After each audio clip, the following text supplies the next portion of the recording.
为原物料起价，台南出名的润饼糕嘛，对2月开始1到55块变做要收60块。另外一间老牌做的肉圆嘛，按算3月开始1粒肉圆要加收1块。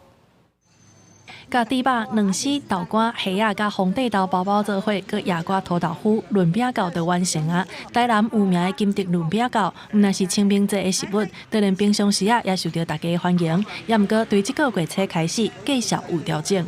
这次是涨了将近1倍。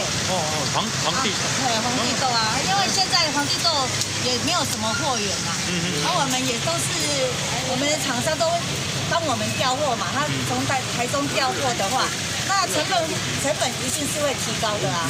原物料逐项都起，所以头家也对咧起价反映成本。这种下手工这个比较好吃就好了。哎，物价来讲合理啊，不告知本来就是买卖自己大家愿意的嘛。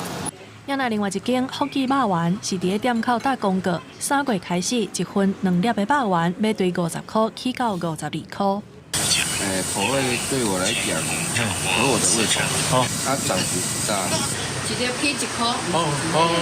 对啊，物件逐项起啊。你也像阮消费者知影讲啊，买物件逐项拢起啊。虽然肉圆1粒敢若起1块，也毋过嘛是对20-30块一路起到50块。传统的点心对时代的起价，大多数的人表示腰疼接受。公司新闻综合报道。